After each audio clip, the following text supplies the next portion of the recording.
কত পাষণ্ড হলে সন্তান মা বাবাকে এভাবে ফেলে দিতে পারে। বাপের সম্পত্তি লিখে নিয়েছে এবং টাকা ছিল 5 লাখের উপরে, সেগুলোও নিয়েছে, নিয়ে কি করেছে, স্ত্রীকে দিয়েছে। সম্পত্তির উপরে পাকা বাড়ি বানিয়েছে টাকা দিয়া, কিন্তু তারপরে কি করে স্ত্রীকে সেটা লিখে দিয়ে দিয়েছে, মা বাবাকে ফেলে দিয়েছে।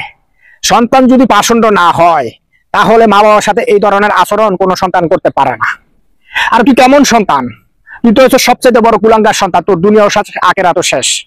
এই যে রমজান মাস চলে, এই রমজান মাস হইলো মাপ পাওয়ার মাস। এই মাসও এই সন্তানদের আল্লাহ তাআলা মাফ করবে না, যে সন্তান মা বাবার সাথে এত বেয়াদবি করে, এত নাফরমানি করে। তুমি মনে রেখো, হয়তো তোমার মা বাবা কিছুদিন কষ্ট করবে, কারণ তোমার বাপের বয়স 80-র উপরে, তোমার মার বয়স 80-র কাছাকাছি। তারা বয়সের কারণে, তোমার মা হুইল চেয়ারে চলে আর তোমার বাবা নিয়ে নিয়ে লাঠি বর দিয়ে চলে। আরে তোমার মা বাবাকে তো তুমি আঁকিয়ে রাখার কথা। তোমার স্ত্রী সন্তান আছে, সে আজকে স্বার্থের জন্য আছে, স্বার্থ শেষ হয়ে গেলে তোমার স্ত্রীও তোমাকে লাথি মেরে চলে যেতে পারে। মা বাবা যদি দুনিয়াতে বিদায় হয়ে যায়, তুমি কি করতে পারবা না, মা বাবাকে আর খুঁজে পাবা না। যদি তোমার স্ত্রী তোমাকে ছেড়ে চলেও যায়, তুমি আবার দ্বিতীয়বার বিয়ে করে স্ত্রী পাবা, কিন্তু মা বাবা পাবা না। তোমার মতন কুলাঙ্গার সন্তান এই দুনিয়াতে আর হতে পারে না।